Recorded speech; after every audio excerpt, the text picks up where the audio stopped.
All right. Good evening, everybody. Thank you for joining us for the webinar covering college admissions processes. Um, just a couple reminders before we get started. I'm Heidi Maltempe, and this is Kate Rivovich, and we're the college counselors here at Hoban, in case there's any senior parents that don't know that. We have done application sessions, common application sessions with your students in August to get them all set up with their accounts. We're following up with a couple who weren't able to attend those sessions. But right now, your seniors should be in a good place to just be filling out their common application, getting everything ready together, working on their college essay. And then Mrs. Rivovich and I are here if they need anything. If they need a quiet place to work, we tell them all that they're welcome to come down to our office and work on scholarships, apps, or the Common App, or whatever it might be. And then we're here to answer questions if they need us. Joining us this evening is we have two panelists. We have Jacqueline Moran from the University of Dayton, and we have Tracy Schumann from the Ohio State University. And they're going to answer some questions for us this evening, everything about the college application process. If you have any questions during the session, you can use the chat, but we're going to save those for the end so that we can get through all of the questions that we have for them first. All right, so we'll just get started here, and probably we'll let you, Tracy and Jacqueline, decide who wants to answer what question. That kind of worked out last year. So, or if you want to add anything to the other person's comments, that's totally fine. So our first, kind of question that we have tonight is, how is a student's application read and evaluated within your admissions department? I can go ahead and answer this one. It does say found vary by school, so it really depends on the school, but most of us have a holistic approach to how we review applications. So that means that we're going to look at your students' overall transcript, their extracurriculars, their essay, etc., letters of recommendation, and really get the whole picture in terms of who they are as a student before making our decision. In terms of logistics, though, at the University of Dayton, I'm regionally based in Northeast Ohio, so I live in the Cleveland area, but I don't necessarily read only applications from Northeast Ohio students. We do it by major or by school. So in the past, I've read health science majors and business majors, and someone else reads biology and pre-med and things like that. So I'm not sure if Ohio State does it by territory, if you guys are major based as well, but that's a little bit about us. Yeah, just to piggyback off what Jacqueline said, we too do a holistic review. So we're evaluating and reviewing all parts of the application and looking at academic and non-academic factors. And at Ohio State, we do not read by territory. So I may read students from Ohio. I may actually read students from Archbishop Hoban, but it's more of a random selection from our entire applicant pool. So there are some institutions, though, that if you meet with them at Hoban, or if they're from your area, they represent your area, they may be the person who is actually ultimately reading that application, making a decision. So it does vary by school to school. And those are great questions to ask of the different colleges and universities you might be interested in, just to get a better sense of what that looks like at each different school. Okay, thank you. The next question deals with test optional. So as we all know, most schools have gone test optional and stayed that way for now. Do you feel that there is an advantage or disadvantage to the students in providing test scores? I think what most colleges and universities who are test optional will say is that if the test that a student has, ACT or SAT test score, is a reflection of them as a student, that they should consider submitting that as part of their review. I also like to tell students as well that it's important to look at the averages of those colleges and universities. We all post, our average ACT score, or the middle 50% of the students who are admitted. And that may give you a better sense of, are you falling within that range? Are you near that? to ultimately make a decision. So again, at Ohio State, we sort of give students that option, and they tell us if they would like that score to be included or not.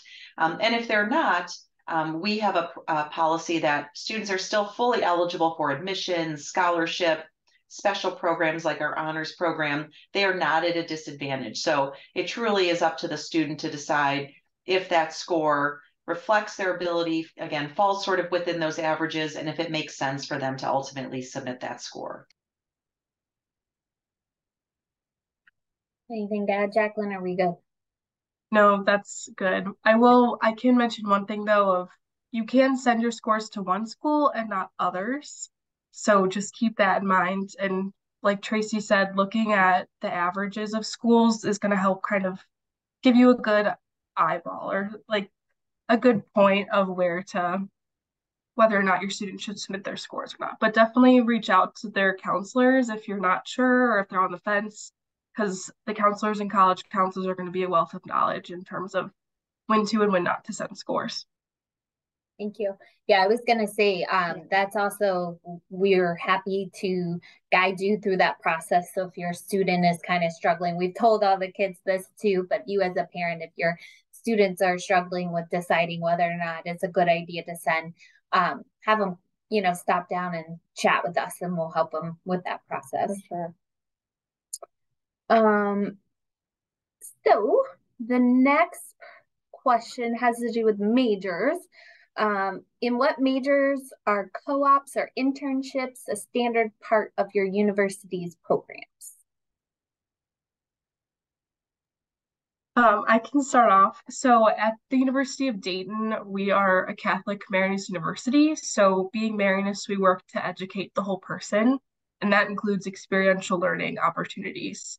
So we encourage students to partake in internships, co-oping opportunities for all of our majors, but the majors that it's like very highly suggested or very popular are for our School of Engineering. So any engineering students typically will co-op at least one semester minimum, but most do a lot more than that. There is our sports management major does require 2 internships, and then the School of Business is also has a huge emphasis on internships and co-oping opportunities as well. We're very similar in that nature. As a university, as an undergraduate student body, about 70% of our students do take advantage of some sort of internship or co-op. So we too are also very much looking to provide those out of classroom experiences. And each one of the colleges at Ohio State also has a career services area. So there are folks in all colleges and universities who ultimately are designed to help your students find those resources. So it's not something they have to do on their own. And so whether it's required or not, there will be professional staff members who are going to help with that search, ensure that they're prepared, and then ultimately when they're close to graduating, that job search and those type of things too. Okay. Next, let's see here. What suggestions do you have for making the most of a virtual visit or an in-person visit for students? Yeah, absolutely. So I think the nice thing about virtual is that I would say for most schools, those options still exist. They haven't gone away. While we are hosting in-person visits and open houses and tours and things like that, we still are providing those. Now, they may not be as frequent as they were, a few years ago when that was the majority of our visit opportunity. But I often think it's a great way to, as you're doing research on colleges and universities, and there's so many to start with, how do you narrow your search? Virtual is a great way to start that process. And then you can strategically say, here are the places I do want to visit. Here is where I want to go because I understand the process. I like what the school has to offer. And so you can help make that more manageable rather than deciding you're going to drive all over the state of Ohio or the Midwest or wherever you want to go. You can be very strategic in where you want to visit. The other thing, though, I would say is that a lot of colleges and universities also have academic programs that are offering some sort of visit, whether it's virtual and or in person. And so there's ways to even get more information than just what the admissions office might have. So you might be able to learn more about the College of Engineering or a specific program. And again, I would say take advantage of those things because that's often where you're going to learn more about the true student experience, the type of curriculum that you might be taking, what does a freshman schedule look like, some of those things.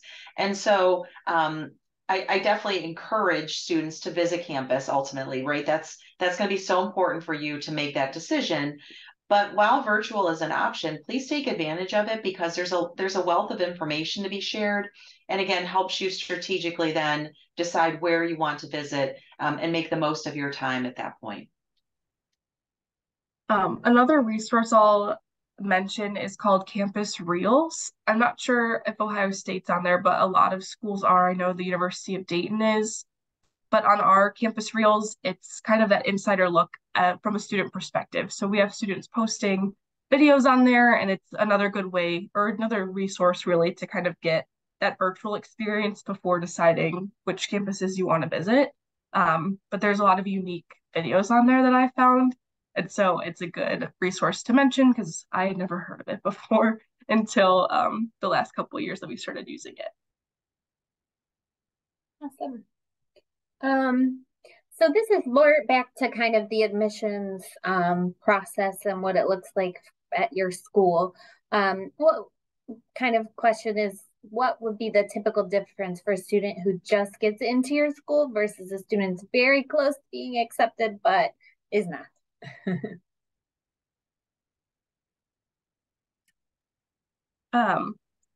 So essentially, I think it's really, again, we both have holistic views of how we review students.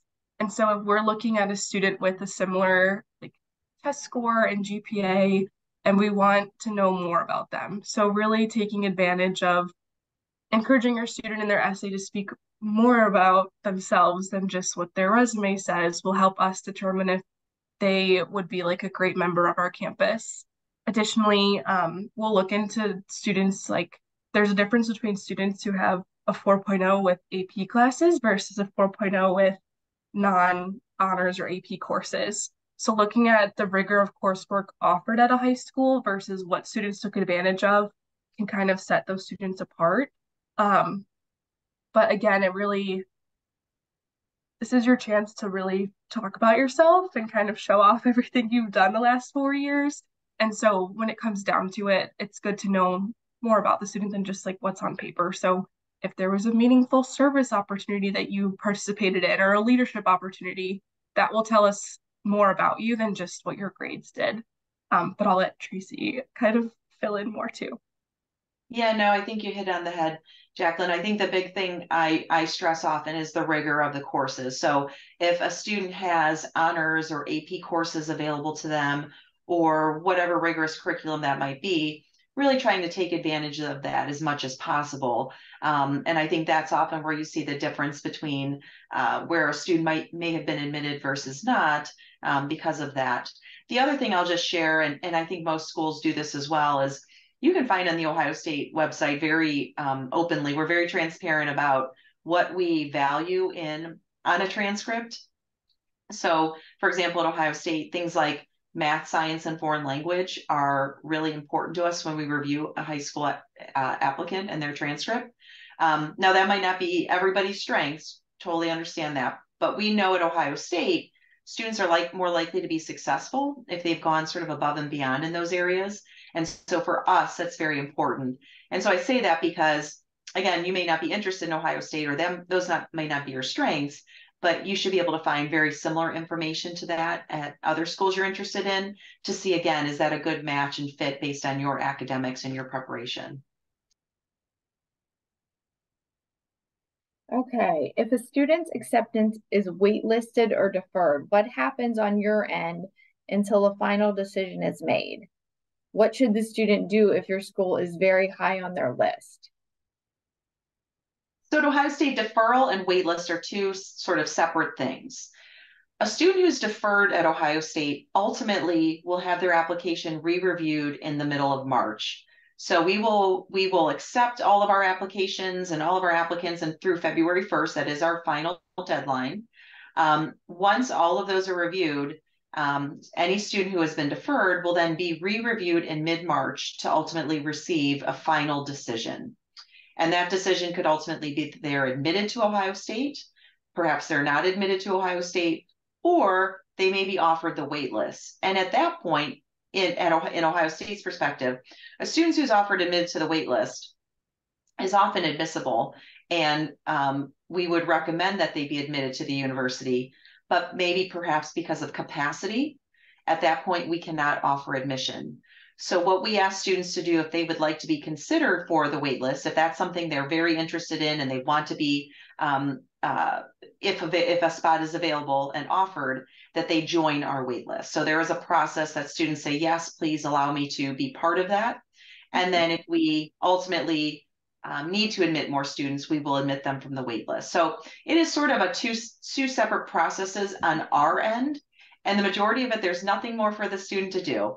They've sent us their materials. They've given us their updated transcripts. We have all of that great information for us to make that decision.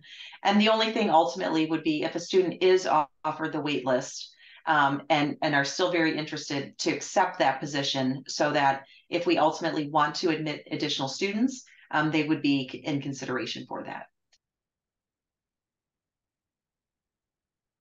And at the University of Dayton, we do not have a deferral process, so we don't defer students. We have had instances of a wait list for some of our programs. So for example, the School of Business the past 2 years have had a wait list. Again, similar to what Tracy said about OSU, you're admissible, but they were just at capacity.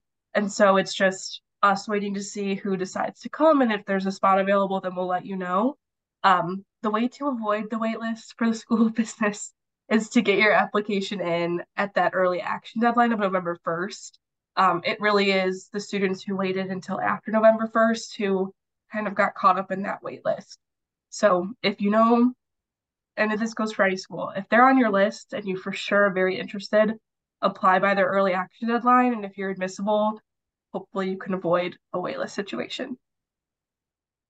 And parents, just so you know, we have encouraged the students to get their applications in by that early action deadline, and to make sure early action is not a binding decision. It's not telling that school that you're you will go there no matter what. It's just telling them that you're very interested, and it gives the first opportunity for the school to look at your student. So we have encouraged them to do that. Do you have a day when you host accepted students, and what type of features are included on this day for those who attend? Yeah, so at UD, we'll host admitted student days in the spring, typically in usually like late February, early March is typically when we host those on campus. We will also host an admitted student event in the Cleveland area that will be in February. So that's just a chance for students to meet other students who might be going to UD from the Cleveland area.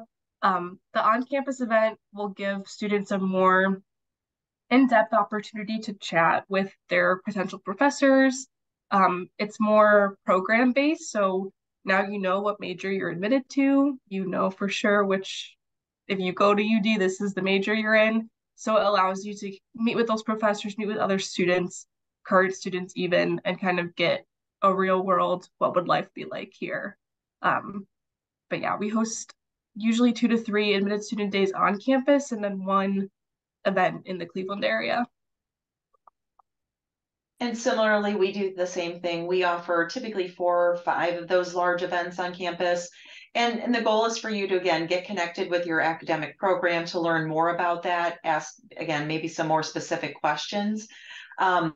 And then also we have other breakout sessions for students. So, perhaps you've been admitted to the honors program and you want to learn about that, or you're interested in learning more about study abroad opportunities and things of that nature. So some extracurricular opportunities. And we also host a variety of financial aid sessions that often parents want to sign up for too. So we know at that time of year, financial aid awards are out and students have been admitted. And so it's a good educational opportunity to ultimately understand what that means and what the financial commitment is going to look like for the next 4 years too. Okay. Let's see, the honors college programs. what are the advantages for students if they decide that they want to apply to the honors program? And how does one become a part of the honors college program at your school? I know sometimes there's separate essays or separate applications for those things. Yeah, currently at Ohio State, if a student wants to be considered for either our honors or scholars program, they're literally just checking a box on the common application to be considered. So we used to have an essay. So if you had some older students back in the day, we did ask them to complete an essay, but now we're just saying, please let us know of your interest. And essentially the benefits for these are a variety of things. So it can be that students may be in smaller class sizes. The faculty who teach these courses may be selected because of their knowledge and their excellence in those areas. Students might be able to register for classes a little bit earlier. They maybe even be able to live together in a residence hall. So you're getting to know students who have similar interests right away. And sometimes that helps make the transition from high school to college a little bit easier. So there's lots of benefits for it. And I would also say for some students, they think that adding additional rigor to their freshman year of college doesn't sound like a great option because they just want to transition and be successful. And there are often ways to apply to that later on once you're a student too. So, if it's something that kind of piques your interest, but, maybe you're a little apprehensive because you just, want to make that transition, there may be opportunities to join that later and still sort of have that extra sort of enriched experience that you might be looking for that typically honors programs can offer students. And at the University of Dayton, it's a very similar process. But we do not have a checkbox on the Common App. Just anyone who applies, we consider for the honors program. But similar benefits. There is an honors floor where all the honors students will be on one floor. They'll take classes together. There's different experiential learning opportunities like studying abroad that they could participate in, honors thesis, things like that. So again, every school varies, but our two schools, at least you don't have to write a separate essay or anything like that. Awesome. Thanks. So this question goes back to kind of the financial piece. How accurate is the net price calculator and what types of aid are included in the expected family? Although I think that has changed the number it produces. I know there's a new name for it now. So yeah, so if anyone is not aware, the FAFSA is changing this year. It's going through simplification. So we're hopeful that it will be simpler and easier in the long run. But there are some changes to that. And so I know at the University of Dayton, our net price calculator is as accurate as it can be with the information we have right now. Information has been coming out slowly. And we still do not know when the FAFSA, the exact date it will be released, but December is the time frame we've been given. So everyone's in the same boat, including universities. So families do not fret about the FAFSA just yet. The expected family contribution is going away. It will now be the student aid index. And so the way that is calculated will be different. So from our perspective, at least, the net price calculator is still using, to my understanding, the EFC, just because we haven't been told much information about the student aid index. But in terms of timeline, so from what we know, the FAFSA will be released in December. I would assume late December, just with the way things are. So aim to have your FAFSA submitted sometime in January. And then at the University of Dayton, we're hoping to get those financial aid packages. So any federal, state aid, any additional institutional aid that we're able to offer, those full financial aid packages will come out sometime in March. So the process will be a bit behind what it was in the past couple years. But I've been reassured that the FAFSA used to come out later and it still worked. So this year we're all kind of learning together, but it'll be okay. Okay, just to follow up on that, parents, so we will do a FAFSA webinar in October. right at the end. Yeah, at the end of October, you'll receive information and how to register for that. again, we're going to have somebody who's an expert on the FAFSA with all of the changes, run that webinar and walk you through it. So no need to panic or worry about it. We'll get you all set up. And please, you know, your students, this has nothing to do with your students submitting their applications for college. They should submit. Once that the FAFSA is available and you fill it out and you submit it, it will be matched up by the colleges. So keep submitting those applications. At most universities, scholarships are typically offered based on information from a student's application. Are there additional steps that are recommended to seek and secure additional funds? Yeah, that's a great question. At Ohio State, the admissions application is qualifying students for, I'd say 95% of the scholarships that within undergraduate admissions we can offer. But we also have a separate tool, and I think a lot of colleges and universities have something similar. And what we use is something called Scholarship Universe. This is essentially, you can almost think of it as like a common app for for scholarships, in that it's essentially a big repository that students go in separately. It is a separate process that they complete and fill out, but it may make them eligible, or will at least make them eligible for consideration for additional funds that the university might have. And in our case, there are alumni scholarships that are in Scholarship Universe. Some of our academic colleges and programs also have their own funds. We have donor scholarships in there, and it also matches you with even some external scholarships. So things like the Coca-Cola Foundation may have funds. So by completing this, it's looking to see what students may be eligible for some additional non-undergraduate admissions funds. And we have typically had that deadline, that Scholarship Universe deadline, match our FAFSA deadline, which this year is February 15th. So again, as Jacqueline said, the fall is a good time to get your applications, your college admissions applications complete. December, FAFSA is opening and getting that done. And then during that time through, early February, focus on some of those outside scholarship opportunities that exist. And I would just also say to take advantage of your school counselors. They may also be aware of local scholarship foundations that exist. Maybe it's a local Kiwanis Club or the local fire department, things like that. And they may be smaller amounts, maybe it's $500, maybe it's $1,000, but that can go a long way when you think about books or your meal plan and things like that. So yes, there are other ways, but what's nice, I think, about some of the shifting in financial aid is you can focus on admissions and then sort of focus on that financial piece once you've completed that. And just for parents, excuse me, a lot of you, we maybe talked about scholarships when we did your junior meetings, but we have a web page on Hoban's web page. There is a scholarship page for our local scholarships that we know about. And we encourage the students to go to that page. We also run on Saturdays on our Facebook page. There's Scholarship Saturday, so I always try to put information that I get out.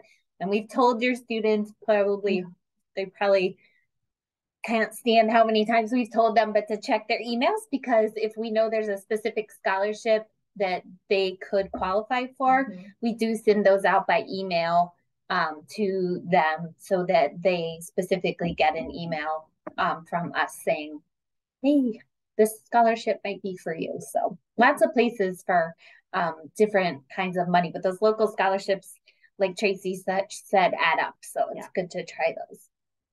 All right, well, let's see. One more that is on here is please explain the type of aid that may be offered in a student's acceptance letter versus aid that is offered after when the FAFSA is filled up. Yeah, so with the acceptance letter at UD, and I think most universities follow the same order or acceptance letter format, is your merit scholarships will be released with your acceptance letter. And so that is institutional aid and form of scholarship, does not need to be paid back or anything like that. Your full financial aid offer letter will include any federal or state aid that your student's eligible for, And in the case of the University of Dayton, any additional institutional grants that we can offer, that will all be listed in the full financial aid offer. So again, mid-spring, like March timeframe this time around. The main difference between the two as well is that the full financial aid offer will also include any federal loans your student might be eligible for. And so those loans would be taken out in their name, and do have to be repaid back. At UD, we offer transparent tuition. So we will give students a 4-year overview of their costs. If there's any tuition increases, that will be noted in that 4-year overview, which is super nice. So you can plan accordingly for those 4 years. And our admission counselors, so me as well, we're able to talk about financial aid. So I'm happy to meet virtually or in person with families to kind of walk them through that financial aid offer and really go over this is what a loan would be, how much that would be owed versus what the grants and institutional aid are. So your student knows what they need to pay back and what they basically got for free. But those are the difference between the acceptance letter and the financial aid offer. And we have the same process. The only difference is our scholarships come at a different time than the acceptance letter. But again, once you receive your financial aid award, that entire piece, it is broken down: scholarship, need-based, federal, state, all of that's there. So ours is a little more piecemeal, but same principle as the University of Dayton, that by typically early March-ish, you should have a sense of what's left over, right? What do you have to pay out of pocket? And the other thing I will tell you, and I can't remember specifics details, but the College Board website has a great financial aid comparison tool.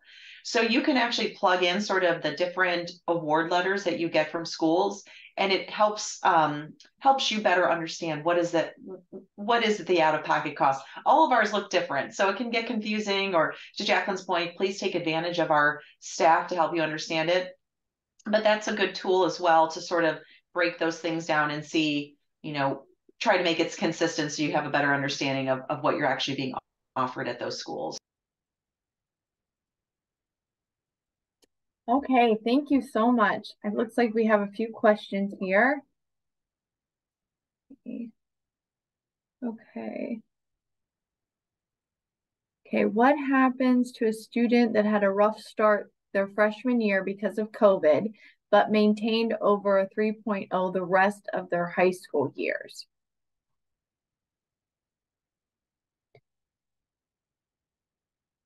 Sorry. Yeah, so I think we all know that the pandemic was rough for everyone, especially students who that was their first year going back from virtual learning to in-person or vice versa. And so we understand that there might be dips in students' grades. So we always take that into account. The main part we look for is an upward trend of grades. So even if there was a dip in grades their sophomore year, but they're working their way back up, we understand that things happen, whether it's inside the classroom or outside the classroom, and that has an impact on the student's academic record. So we take that into consideration. That's also a spot if there's a significant drop in grades, a counselor or the student themselves could kind of write like an additional essay, or even in their essay of, this is why my grades dropped during that semester. I was going through a rough time or something happened, and that kind of gives us a better insight as well. So yeah, we take it into consideration and we try to be as empathetic and understanding as we can. Yeah. Okay, if a student takes a gap year, how does that affect enrollment a year after graduating? So at Ohio State, there's two ways to approach it.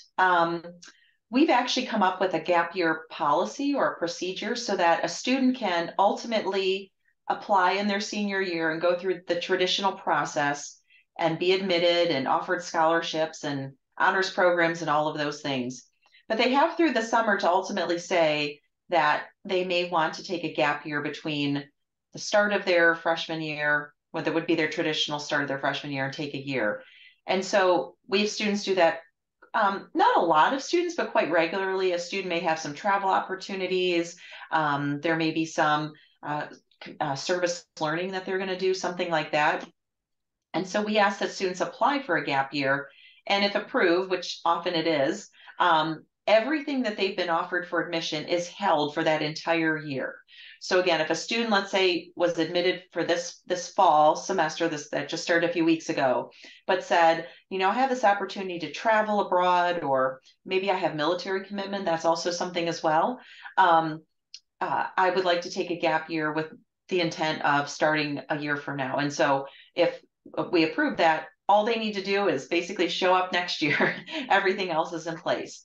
Or the other option is that a student in their senior year, perhaps they don't apply, and they decide after high school they're going to maybe work for a year and then apply to colleges, universities.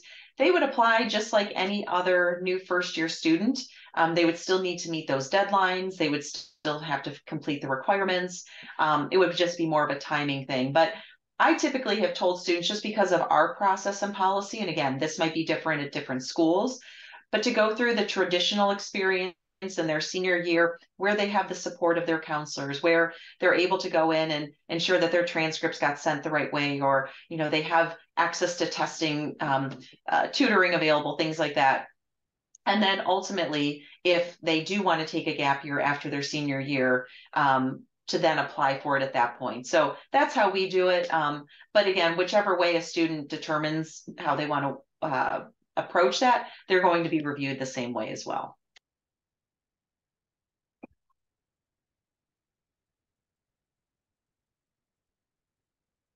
Does visiting a school ahead of applying help a student get admitted? So that wouldn't be like the determining factor, at least from the University of Dayton's perspective. But we do take it into consideration someone's demonstrated interest. So whether they come visit campus, they meet with me, even just emailing us, that does show us that your student's interested. There's been trends of students applying to 20 plus schools nowadays. And so we want to make sure that the students who we're admitting are interested. But again, that's not the sole factor of someone would be not admitted, is because they didn't visit campus. We do not take demonstrated interest into account in our review, but I would encourage you to still do those official visits or meet with me at a high school visit or college fair, because that way at least you're getting the information you need. But we don't take that into account. And I would also add that we do not take in a legacy or alumni affiliation either in our decision review. We do not take alumni or legacy into consideration either.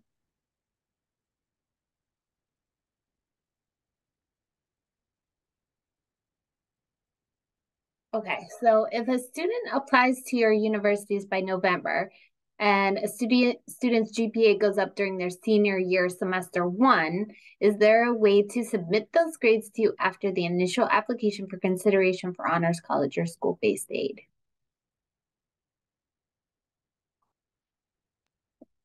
No, you go ahead first. Oh, thanks, Jennifer. Sorry. So Ohio State has a November 1st early action deadline. And it's a completion deadline, which means all parts of the application must be there by November 1st to be considered on time. And one of the reasons we have that deadline and that completion deadline is because we begin reviewing applications at that point. So any additional information that comes in after that point would not be part of our review. We would not be able to get applications reviewed and a decision out by January, which is our promise to students if they complete their application by November 1st. So any additional information at that point would not go into the file for us to review. The other thing, though, I would add too is just to be mindful of that. Even if a student does significantly well in that first semester of their senior year, it's probably unlikely that's going to make a huge difference in their overall GPA, because at that point they've already had 6 full semesters of high school. So even one good semester, again, there could be an improvement, but it more than likely will not make a significant improvement to say, that this GPA has changed significantly or this rank or whatever it might be. So in our case, Whatever is there on November 1st is what we use for the application review and for scholarships and everything else. Yeah, and so at UD, it's a very similar outlook. We will not accept any like new GPA or records or things like that. There are instances though where we might request like a student's seventh semester grades. So we're, for example, like on the fence if they're admissible to their intended major, having those math grades in their seventh semester could be helpful for us. So it's more of us reaching out to you for additional grades. And that's when we would really the only time we would take it into consideration is if we were requesting more info. Okay.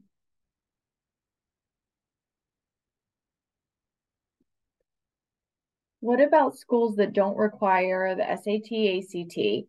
How much is this taken into consideration? Like we mentioned earlier in our holistic review, if a test score is included, it's just part of our review. I think there are 8 different factors if you look at the Ohio State website of things we're considering for a student in admission. And so if this test score is not there, that's just one part of it. I will tell you our class that just started at Ohio State a few weeks ago, if I remember the statistics correctly, it's almost a 50-50 split of students who were admitted with a test score versus who weren't. So there's no real, again, from our perspective, no real advantage if to send a score that perhaps isn't within the range or isn't reflective, because again, about half of our class is coming in and they did not have a test score when they submitted. So again, because we're doing holistic, we're looking at a variety of things. It's more than just the test score.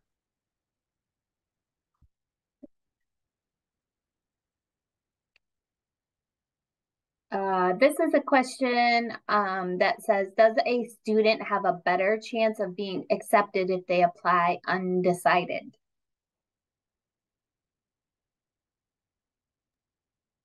I would say not necessarily. For example, I'm just kind of thinking from the perspective of the other option. So if a student applies undecided, or I'll use this as an example, sorry. So I had a student who applied, was thinking about nursing, but did not apply nursing. We have a very strict deadline for our nursing program on November 1st. So not that she was undecided, but if there's a program that your student's even remotely interested in, sometimes I would suggest that they apply for that program. Same thing with business. If they're at least at UD, again with that waitlist, if they're even remotely interested in business, they can always change out of it. That being said, we do have our Discover programs, which are wonderful. They're Discover Arts, Discover Sciences, Discover Business, etc. Um, there's no, we look to see if they're admissible to our school in general. So there's no like pros or cons really of doing it. It's more of what the student is kind of thinking. I'll let Tracy fill in if there's anything. Yeah, I think the reality is that students are not at a disadvantage if they are undecided. So it's okay in our instance that if you're 17 years old and you don't know what you want to do for the rest of your life, that's okay. Because even the people who know exactly what they want to do, 70% of them are going to change their major anyhow. So that's just a sidebar. So rest assured for your 17-year-olds, it's okay. But we review students, at least at Ohio State, major blind. So if you're admissible to Ohio State, you're admissible regardless of what major you have selected. And again, that may be different from school to school, but for many schools, you are not at a disadvantage if you are still deciding or trying to choose, because we all have wonderful programs that are designed to help your student get into the appropriate program. So they're working with advisors, they're taking classes that will count towards a degree. They're not just sort of floating around trying to figure it all on their own. They still have that guidance and advising piece, because we want them ultimately to find what they're interested in and then graduate.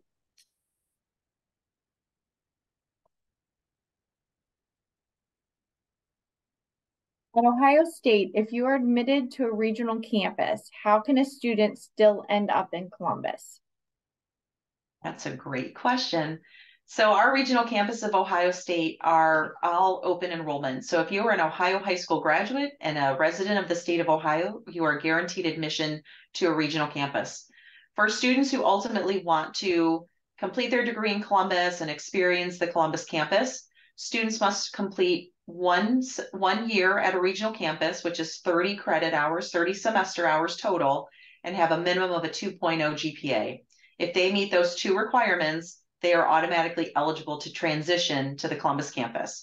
I didn't say transfer, I said transition, because you are taking all Ohio State courses taught by Ohio State faculty, all courses that will count towards majors and degrees at Ohio State. So it's really starting somewhere else and ultimately transitioning after your first year.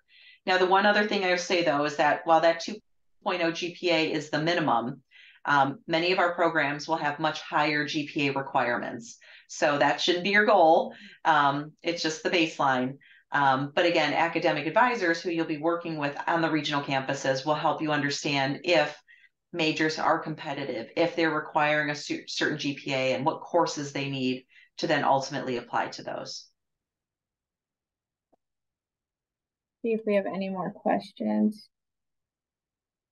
Here's one. Oh. Why have universities stopped the legacy application? Who wants to take that one? I'll start. Ohio State has over 600,000 living alumni. And if we only admitted kids of alumni, no one else would be here. We are also, again, the land grant and flagship institution of the state of Ohio. And so our mission and charge is to educate Ohio residents. And so one way to do that is through our regional campuses. But we literally wouldn't have room. And we have too many applicants now. We have many applicants who are very admissible to Ohio State, and we do not have room to admit them. So there's a variety of reasons, but one of that is our very passionate and committed alumni base of 600,000 folks that we would love to admit all of them, but unfortunately we cannot.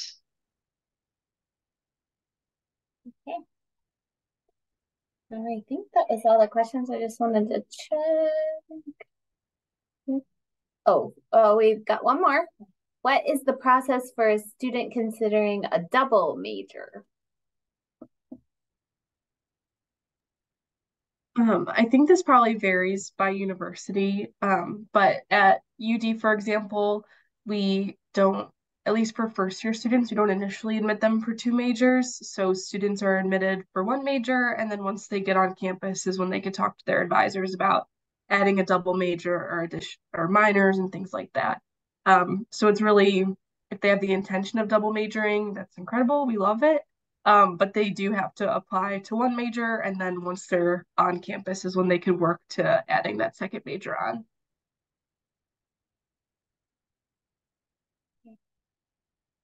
All right. Well, I think that's all the questions. If anybody, obviously parents, if you have other questions that you didn't get answered tonight, I know both Jacqueline and Tracy would be happy to answer questions. You can find their names and emails on the separate websites, or you can reach out to us. We have them. But also, if your student's interested in any school, the admissions reps are very happy and willing to talk to you and answer any questions that you have. There's nothing that you could ask them that they wouldn't want to try to help you with. So reach out to them, reach out to us. We're here to help you through this process. And we're happy that you were able to join us tonight. And it is recorded, so if your friends weren't able to come, we will post it eventually. It takes us a little bit of time to get it on the website because we have to do some things with our IT, but once we do that, we will send out that on our website. And we appreciate Jacqueline and Tracy joining us tonight. They're always great and answer lots of questions for us, so we really appreciate their time and help in our process. Absolutely. Thank you so much. Have a good evening. Thanks, Jacqueline. Thanks, Tracy.